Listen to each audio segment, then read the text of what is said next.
Selamat pagi semuanya. Baik, kami dari kelompok 8 akan membahas hasil diskusi kami, yaitu tentang perencanaan strategi koperasi dan UMKM. Sebelumnya saya ingin memperkenalkan anggota kelompok saya. Yang pertama, saya sendiri, Wiwin Sapira, dengan NIM 19 10 41 7002. Sela Marwani, 19 10 41 6992. Kelvin Changkayung, 19 10 41 6987. Kelas 4 dengan dosen pengampu Dami SPD MPD.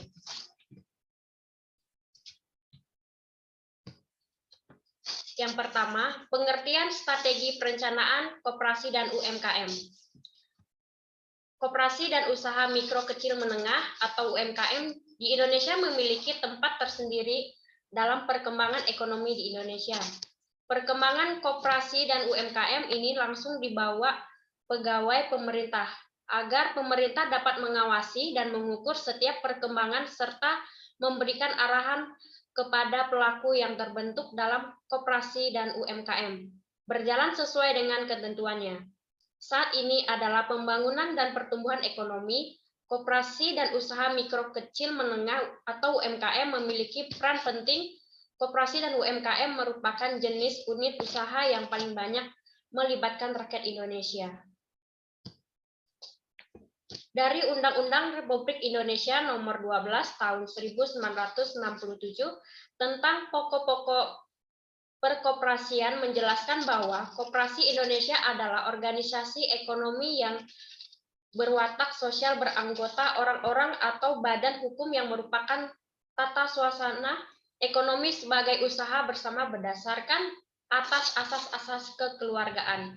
Berdasarkan rencana strategi Kementerian Koperasi dan UKM Republik Indonesia tahun 2015 sampai tahun 2019, di Indonesia saat ini koperasi menunjukkan kinerja yang secara umum positif dalam periode 2009 sampai 2013. Jumlah unit koperasi dan anggota koperasi terus mengikuti tiap tahunnya.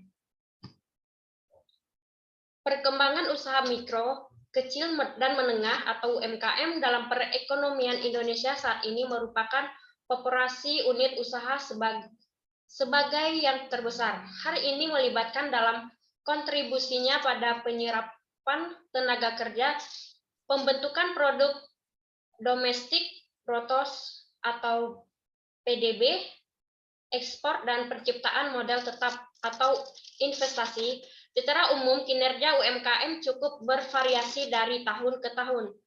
Rendahnya produktivitas menjadi kendala bagi UMKM untuk berkembang dan mencapai skala ekonomi yang besar.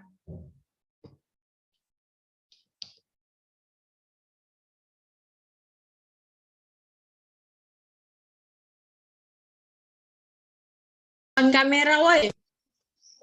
Perencanaan strategis sektor usaha mikro. Proses penyusunan rencana strategis Satuan Kerja Perangkat Daerah Renstra SKPD telah diatur secara rinci dalam Peraturan Menteri Dalam Negeri Permendagri Nomor 54 Tahun 2010 tentang pelaksanaan Peraturan Pemerintah Nomor 8 Tahun 2008 tentang tahapan, tata cara penyusunan, pengendalian, dan evaluasi pelaksanaan rencana pembangunan daerah. Dalam proses penyusunan Renstra SKPD di Dinas Koperindak terdapat beberapa permasalahan yang tidak sesuai dengan Permendagri Nomor 54 Tahun 2010, antara lain tidak dibentuknya tim Permendagri penyusun Renstra SKPD dan tugas penyusunan Renstra SKPD dianggap melekat pada tugas dan fungsi bagian program dan pelaporan, sehingga tidak ada tim yang betul-betul bertanggung jawab atas terselenggaranya proses penyusunan dan penjaminan kualitas Renstra SKPD yang disusun. Lanjut. Ketika institusi perencanaan bersentuhan dengan kepentingan masyarakat, maka hal ini lebih penting lagi karena bagaimanapun gambaran yang dimiliki oleh perencanaan atas permasalahan masyarakat yang dilayani tidaklah benar-benar gamblang.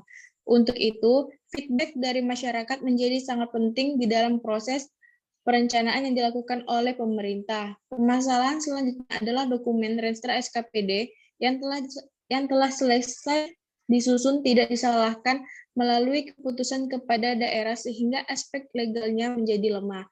Terkait hal ini, Bryson 2005 menegaskan bahwa Renstra harus menjadi pedoman bagi organisasi dengan legalitas yang lemah, maka fungsi Renstra sebagai pedoman pun akan menjadi lemah.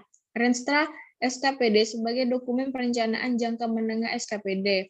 Dalam pelaksanaannya dijabarkan dalam dokumen perencanaan tahunan, yaitu Rencana Kerja SKPD, Renja SKPD.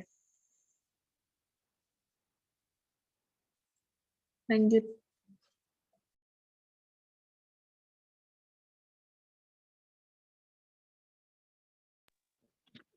Strategi dalam upaya mengatasi permasalahan pemasaran usaha mikro.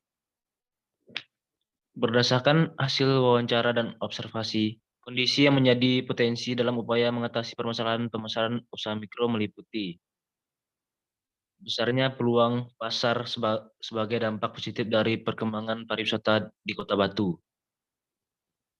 Berkembangnya model pemasaran secara online sebagai akibat dari semakin familiarnya konsumen terhadap transaksi e-commerce dan terbukti banyak usaha mikro yang terbantu dengan adanya peluang tersebut. Banyaknya dukungan program dan anggaran dari pemerintah, baik pemerintah pusat maupun daerah terhadap pengembangan usaha mikro di daerah. Ditinjau dari sisi dinas Koperindak, hal ini membantu dalam upaya mengimplementasikan program dan kegiatan.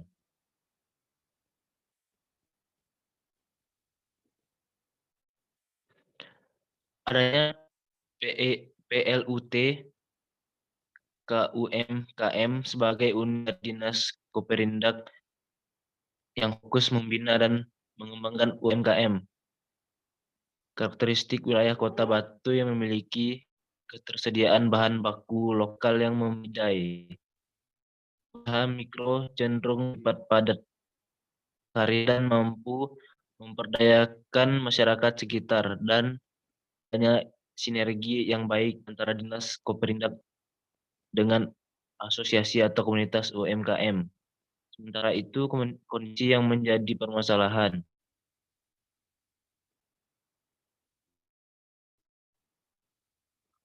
Berdasarkan hasil identifikasi potensi dan permasalahan, dapat disusun strategi dalam upaya mengatasi permasalahan pemasaran usaha mikro dengan pengelompokan potensi dan permasalahan ke dalam faktor internal yang meliputi kekuatan dan kelemahan, serta faktor eksternal yang meliputi peluang dan ancaman.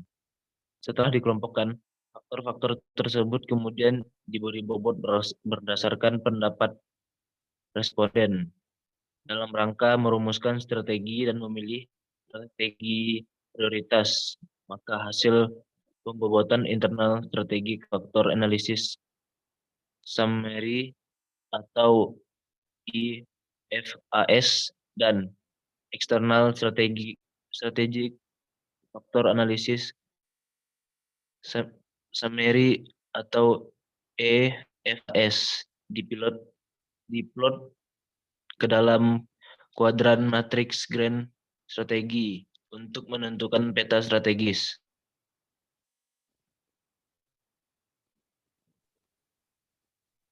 Kesimpulan dan saran. Kesimpulan berdasarkan hasil penelitian dan pembahasan, maka dapat ditarik kesimpulan bahwa perencanaan strategis yang dilakukan Dinas Koperindak dalam penyusunannya cenderung didominasi perencanaan prosedural dan mengabaikan aspek perencanaan substansif, sehingga belum mencerminkan perencanaan yang efektif. Sementara itu, kendala terbesar dalam implementasi Renstra ke dalam Renja adalah ketidaksepemahaman antara aktor perencana pada berbagai tingkat organisasi, di mana semakin tinggi tingkatan organisasi, maka porsi pengambilan keputusan yang bersifat otoritatif semakin besar dibandingkan yang bersifat kalkulatif.